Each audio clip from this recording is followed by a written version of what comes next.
Olá pessoal, continuamos a nossa leitura analítica da obra O Príncipe de Maquiavel. É uma leitura de ponta a ponta, uma leitura comentada integral da obra. Eu queria mostrar para vocês qual é a edição que eu uso, a edição básica que eu uso. Além desta, eu utilizo também esta aqui, que é a minha impressão do original em italiano. Além desta, uso também esta outra, que é uma edição espanhola, e eu a uso porque ela é anotada. Ela tem notas de rodapé, e o autor destas notas é ninguém menos que Napoleão Bonaparte. Portanto, considero interessante observar como um imperador belicoso como Napoleão enxergava a obra O Príncipe. Bom, além destas, uso também essas outras duas aqui. Também são edições escolares, com notas de rodapé. Essas edições anotadas são muito interessantes porque esclarecem aspectos históricos, personalidades históricas e, portanto, elas contribuem bastante com o nosso processo de compreensão. Ok? Cada uma delas tem também uma introdução ou uma biografia, algum conjunto de textos que enriquecem o nosso estudo da obra. Esta outra edição é uma edição cuja tradução eu considero um pouco mais sofisticada do que esta que eu estou usando, exatamente porque esta é uma tradução com uma seleção vocabular e com uma estrutura mais simplificada. Eu a escolhi, embora eu tenha mais prazer lendo esta, mas como não se trata de uma leitura individual, é uma leitura coletiva, porque é feita nas redes sociais, eu optei por um critério didático pela mais simples. E aqui eu tenho uma edição da Verbo, que é uma editora portuguesa, que traz uma biografia com um contexto de época, uma biografia de Maquiavel, com uma série de alusões aos elementos históricos, e além desses inúmeros textos analíticos, a obra tem também muitas imagens. E essas imagens são alusivas à arte da época, ao contexto da época, aos aspectos culturais e políticos do período no qual Maquiavel viveu e escreveu O Príncipe. Bom, então, queria mostrar para vocês essas edições, para vocês terem aí uma base. E, além disso, quero que saibam que no meu canal do Telegram, que é Canal Mauro Rosa, estão todos os textos e todos os vídeos que eu posto nas redes sociais. Não só este curso de Maquiavel, do Príncipe, mas também todos os vídeos que produzo sobre arte, cultura, literatura ou política estão lá no meu canal do Telegram. Canal Mauro Rosa, com as iniciais maiúsculas, tudo junto. Bom, hoje leremos o capítulo 4. Eu tenho feito leituras com quantitativo pequeno de capítulos por uma razão óbvia. Não é uma obra fácil, então se nós gravarmos ou fizermos a transmissão ao vivo de 4, 5 capítulos, o tempo será longo e o cansaço será também alto, né? Então é preferível que nós façamos essa leitura de forma espaçada e com uma quantidade menor de capítulos. Eu quero que vocês saibam que eu interpreto Maquiavel fazendo uma divisão da obra em 3 partes. No meu entendimento, o Maquiavel pode ser dividido do primeiro capítulo, aliás, da dedicatória, até o capítulo 11 ou 12, deixa eu me conferir aqui, até o capítulo 11, e depois do capítulo 12 até o capítulo 20, até o capítulo 19, e do 20 para o final. Por quê? Porque da dedicatória, do primeiro capítulo até o capítulo 10, até o capítulo 11, ele fala dos diferentes tipos de principado. Quais são os diferentes tipos de principado, as organizações políticas desses principados. Ele faz referências a principados que se destacaram por tomarem outros ou por serem tomados por principados mais fortes, e explica o porquê da derrota ou da vitória, analisando não só a estrutura, o modo de ser de cada principado perdedor, mas também falando dos erros administrativos que cometeram, das estratégias mal formuladas e das ações equivocadas, assim como fala dos acertos daqueles que subjugaram, que tomaram um determinado principado, né? Bom, então, a dedicatória é uma parte importante do texto, porque nela está inserido, está colocado com muita clareza qual é o propósito da obra e a quem essa obra é dedicada e por que é dedicada. Então, é muito importante ler com zelo a dedicatória, e essa leitura foi feita na primeira aula. Depois, como já disse, né, do capítulo 1 ao capítulo 11, as diferentes formas de principado são profundamente analisadas. Do capítulo 12 ao 19, nós temos a descrição dos diferentes modos de organizar as forças militares. Então, o capítulo 12 fala como é que as milícias e os soldados mercenários são, quais são os tipos e como são estruturados. Depois fala dos exércitos, no capítulo 13, dos exércitos auxiliares mistos e próprios. No capítulo 14, ele fala dos deveres do príncipe com suas tropas. No 15, as qualidades pelas quais os homens, sobretudo os príncipes, são louvados ou vituperados, e aí isso tem uma importância grande.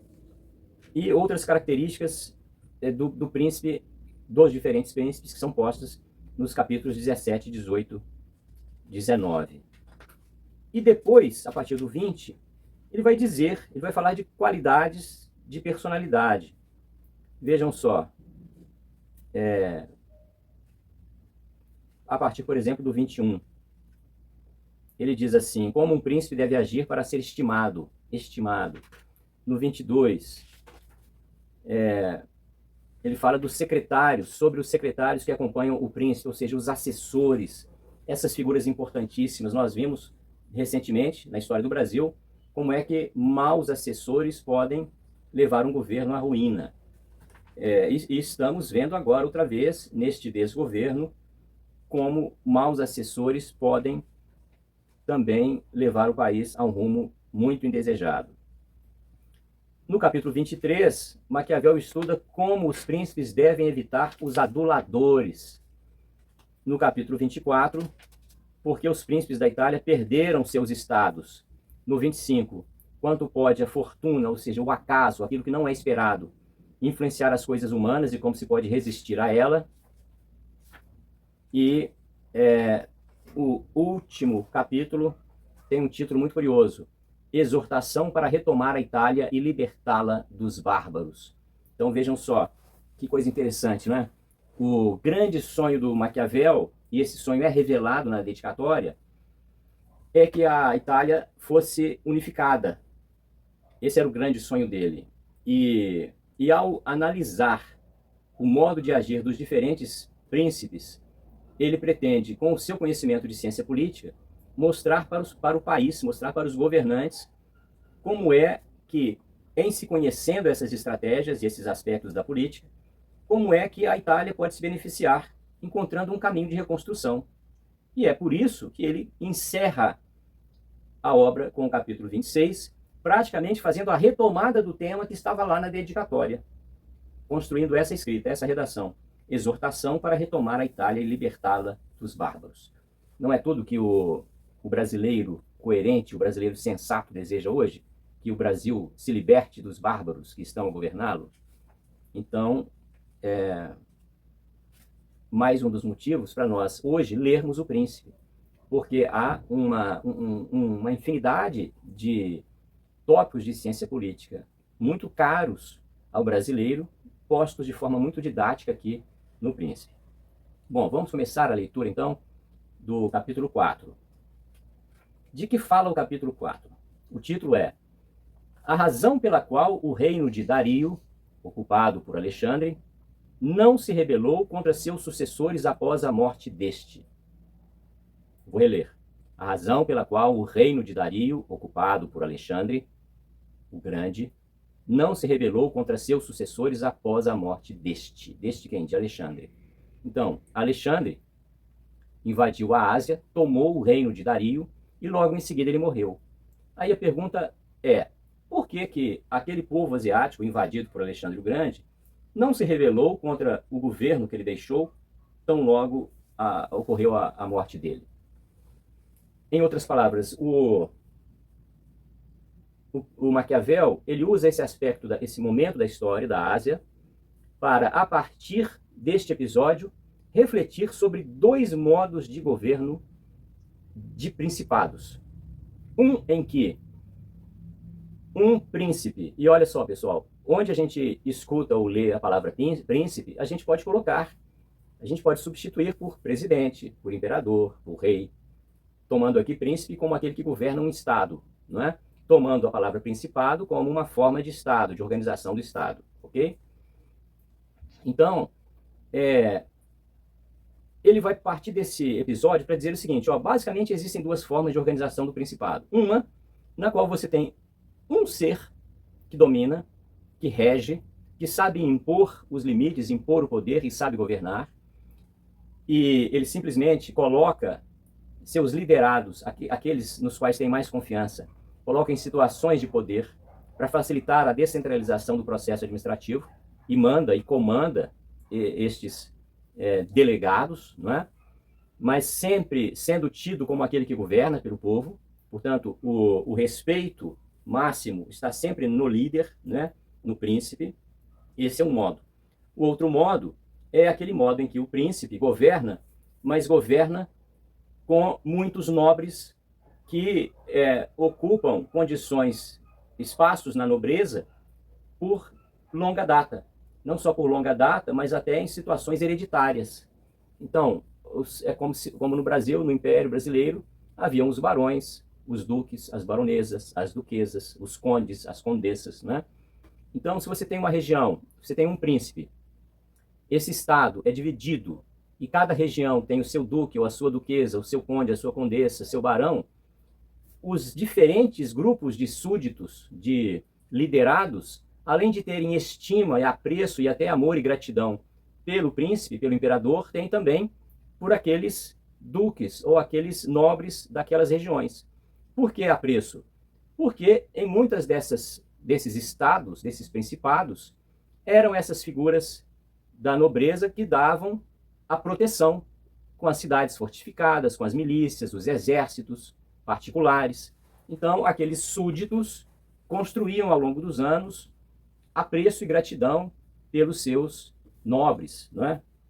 Então, no caso desse segundo modo de estruturar o principado, é mais difícil tomar um principado assim, porque aqueles grupos não têm uma liderança só, eles têm vários líderes e existe não existe uma uniformidade de comando. É mais fácil quando você depõe, você mata, você aniquila a descendência de um príncipe e invade o território.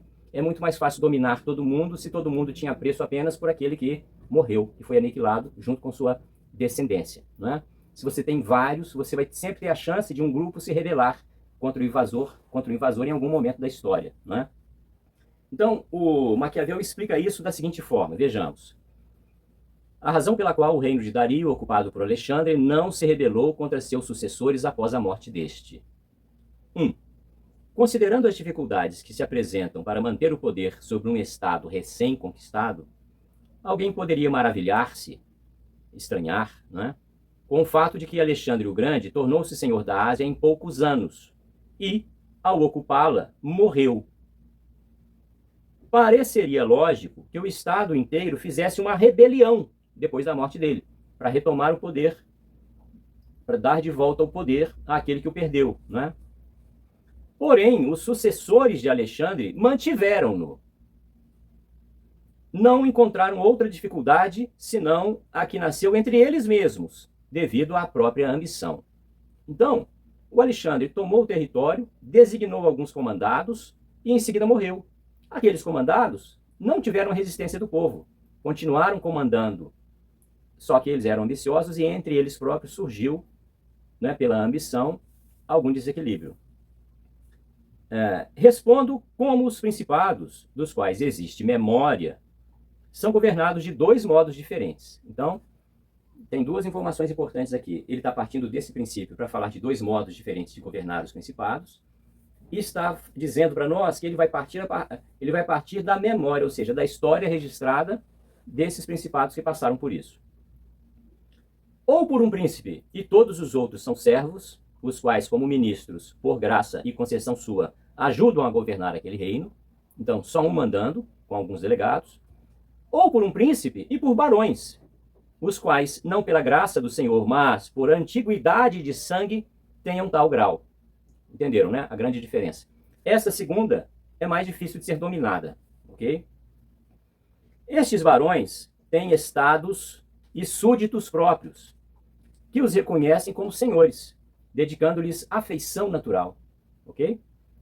Naqueles estados governados por príncipe, um só príncipe, e servos, o príncipe tem mais autoridade, pois em toda a sua província não há outro superior que não ele. E, se obedecerem a algum outro, fazem-no como ministro e oficial, e não lhe reservam um amor particular, ok? Então, segundo Maquiavel, segundo o que a história registrou, só existem esses dois modos de estruturar os principados. 2. Os exemplos destes dois modos diferentes de governo, atualmente são o grão-turco e o rei da França. Então, um grão e um rei. A Turquia e a França são os dois modos historicamente comprovados que ele vai contrapor. A monarquia turca é o governo de um senhor. Os outros são servos. O sultão dividiu seu reinado em sandiaks, designando diversos administradores, mudando e variando como bem lhe parece. Então, ele delega um para determinada ação aqui, delega outro para determinada ação acolá, e se dá problema ele troca. O rei da França, porém, ou seja, ao contrário, é posto em meio a uma multidão de senhores de linhagem antiga. Então existe afeto, existe tradição, reconhecidos e amados pelos súditos. Tem os seus privilégios e o rei não se lhes pode tolher sem correr riscos, ok? Imaginem, por exemplo, se o Brasil hoje tivesse vários Bolsonaros. Ou seja, se em cada um dos 27 estados tivesse um governador tão amado, tão querido, tão respeitado, tão idolatrado como o Bolsonaro. O atual descondenado teria uma dificuldade ainda maior do que tem hoje para governar o país. Percebem a importância da liderança, do carisma e, mais importante, a importância da tradição. A tradição e a cultura são elementos fundamentais para a preservação de um governo, para a preservação de um modo de governar. É por isso que o progressismo tenta a todo momento demolir a tradição, porque se não houver tradição, a facilidade de governar é enorme, ok? Quem considera, portanto, estes dois estados encontrará dificuldades em conquistar o Estado turco. Mas, se vencê-lo, será fácil mantê-lo, ok? Por que encontrará dificuldades em invadir o Estado turco? Porque ele é muito unificado, ele é muito voltado para a sua identidade, para os seus elementos de cultura e de soberania, para a sua tradição. Então, dificilmente vai haver, por exemplo, um barão aqui, um outro barão ali, querendo se revoltar. Quando existe um conjunto grande de barões dividindo o governo do Estado e um príncipe que está, de alguma maneira, contrariando esses barões, é fácil que 1, 2, 3 barões se rebelem e busquem apoio de um outro governo para, invadindo aquele principado, mudarem a forma de serem tratados. Entenderam? Por isso que ele disse que numa monarquia como a turca, que ele cita como exemplo, o fato de haver uma unidade é difícil de haver a invasão no primeiro momento, porque não há rebelião, não há quem ajude lá dentro da estrutura, não é? Quem considera, portanto, estes dois estados encontrará dificuldades em conquistar o Estado turco, mas, se vencê-lo, será fácil mantê-lo. Entra, invade com forte exército, mata o príncipe e toda a sua descendência. Vai haver uma melancolia geral, uma depressão geral nos governados, e isso facilitará a tomada de poder. Por conseguinte, sob alguns aspectos, é mais fácil conquistar a França e mais difícil mantê-la. Ok? Por quê? Porque a França, neste período, tinha vários baronatos, digamos assim, né? Para usar aqui a expressão do Maquiavel. 3. As causas das dificuldades em ocupar o reino turco são por não existir a possibilidade de ser chamado por príncipes do reino, nem contar com a rebelião dos que estão perto do sultão para facilitar a empresa, conforme eu tinha explicado antes. Isso nasce das razões acima descritas, pois sendo todos escravos e forçados, são mais difíceis de corromper e mesmo se fossem corrompidos, pode-se esperar pouca valia, já que não podem impulsar o povo pelos motivos descritos. Viram que coisa interessante? Como na Turquia havia uma unidade de massa sendo liderada e todos eram tratados de uma forma sob um controle muito bem estabelecido, onde há controle, a dificuldade de uma rebelião é muito pequena, porque o medo é o determinante maior, né? Desse modo, quem assalta a Turquia deve pensar que a encontrará unida e convém confiar mais nas próprias forças do que nas desordens do outro. Mas, se for vencedor e infligir derrota em campo aberto, de modo que os exércitos não se possam refazer, o único perigo pode advir da dinastia do príncipe. Ó, estão vendo? É por isso que no Brasil a esquerda sente essa necessidade grande de atacar Bolsonaro, de reduzir o poder de Bolsonaro, de ameaçar Bolsonaro com prisão. Porque Bolsonaro é extremamente carismático, muito querido, muito aclamado, consegue uma adesão popular imediata às suas ideias, e além disso ele tem uma descendência que herdou dele todo esse carisma e toda essa facilidade de comunicação e de persuasão, não é? Então eu vou reler esse pedaço, ó. Mas se for vencedor e infligir derrota em campo aberto, de modo que os exércitos não se possam refazer, o único perigo pode advir da dinastia do príncipe. Se vocês pensarem em Bolsonaro como príncipe, né, como aquele que controla o principado, a dinastia dele, mesmo que ele seja preso, atacado, morto, né? Estou fazendo aqui uma suposição, tá, gente? Pensando que nós estamos num principado lá do século XVI. E no século XVI não havia o Estado constituído como hoje, não haviam essas instituições transnacionais como hoje existem os tribunais internacionais, não havia ONU, não havia OCDE, não haviam todas essas instituições que fazem com que, de alguma forma, coíbem os ímpetos agressivos de quem está no poder no Brasil, né? Então ele continua: destruída esta, ou seja, a dinastia do príncipe, não resta pessoa a quem temer, não havendo quem possa assumir a autoridade frente ao povo. É por isso que todos os governos comunistas, tão logo tomaram o poder, a primeira providência que tomaram foi a de aniquilar os imperadores, príncipes, reis e aniquilarem também toda a sua descendência, né? Como o vencedor antes da vitória não podia contar com o povo, após a vitória não precisa temê-lo. Então é isso, né?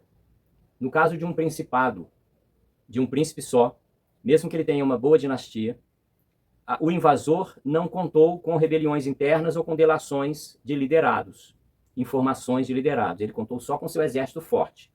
Se assim foi, depois que ele tomou o principado, matou o príncipe e toda a sua descendência, fica muito fácil controlar aquele povo que vai ficar fraco, sem exército e triste pela morte daqueles líderes que o povo amava. 4. O contrário acontece nos reinos governados como o da França. Com facilidade pode-se entrar ganhando algum barão do reino, já que sempre se encontram os descontentes e os que querem inovar. Ó, eu vou reler, tá? O contrário acontece nos reinos governados como o da França, ou seja, cheios de baronatos, ducados, né? Com facilidade pode-se entrar ganhando algum barão do reino, já que sempre se encontram os descontentes e os que querem inovar. Então é fácil, mas é difícil manter. Estes, pelas razões descritas, podem abrir o caminho para este estado e facilitar a vitória. Depois, querendo mantê-lo, virão inúmeras dificuldades com os que ajudaram e com os oprimidos. Claro, os que ajudaram vão querer coisas, e os oprimidos vão querer rebelar, né? Nem basta eliminar a dinastia do príncipe, pois restam aqueles senhores dispostos a assumir o posto na nova situação. Não sendo possível nem contentá-los, nem eliminá-los, perde-se este estado na primeira ocasião. Entenderam? Então, é por isso que é muito fácil para um aventureiro pegar um país como o Brasil, porque não existem lideranças fortes e carismáticas nos diferentes estados. Não existem lideranças capazes de oferecer uma oposição forte, uma reação forte. Então é muito fácil tomar. E se houvesse, seria fácil tomar, mas seria difícil manter, né? 5. Ora, se considerar de qual natureza era o reino de Dario, chegar-se-á à conclusão de que era similar ao reino turco, esse de Dario que Alexandre o Grande tomou na Ásia. Era similar ao turco. Alexandre precisou desbaratar o inimigo em bloco, chegar lá de uma vezada com um exército forte, em campo aberto. Depois da vitória, tendo morto Dario, Alexandre ficou com o estado seguro, pelos motivos discutidos antes. E seus sucessores, se houvessem ficado unidos, poderiam gozar no ócio. Viram como seria fácil preservar? O problema é que eles não ficaram unidos, né? Eles começaram a desenvolver ambições. No reino não nasceram outros tumultos, que não os que eles próprios provocaram. Mas os estados governados como o da França, é impossível conservá-los com tal calma. Aqui nascem rebeliões como na Espanha, França, Grécia, contra os romanos. Enquanto durou a memória, os romanos sempre se sentiram incertos quanto à posse dos principados que estavam naqueles estados. Viram só? Então, onde tem tradição e onde tem diferentes lideranças fortes e carismáticas, é muito difícil para um aventureiro invadir e manter bem o governo. Mas, eliminada a memória daqueles com a potência e a continuidade do império, tornaram-se possuidores seguros. E os romanos puderam também, quando combateram entre si, cada um arrastar parte do povo daquelas províncias, segundo quem havia criado autoridade entre eles. E como a dinastia dos antigos senhores havia sido eliminada, o povo somente reconhecia os romanos. Considerando, portanto, todas essas coisas, ninguém se espantará da facilidade com que Alexandre manteve o estado da Ásia e das dificuldades que tiveram os outros para manter a conquista, como Pirro e muitos outros, o que não provém da muita ou pouca virtude do vencedor, mas da diversidade do vencido. Ok, pessoal? Então, que a leitura deste capítulo 4 tenha mostrado para vocês o quanto as analogias e comparações que a obra permite, o quanto isso pode iluminar a nossa interpretação, a nossa análise do contexto atual do Brasil. Não é? O Brasil, iluminado pelo príncipe, encontrará o seu caminho. O Brasil, interpretado e pensado a partir de Maquiavel, encontrará um caminho de reconstrução dos seus objetivos e dos seus sonhos. Bom, na próxima aula sobre o príncipe, o capítulo 5. E depois nós iremos do capítulo 6 até o capítulo 11, numa só leitura. Tá bem? Um grande abraço a todos, que Deus abençoe e proteja vocês.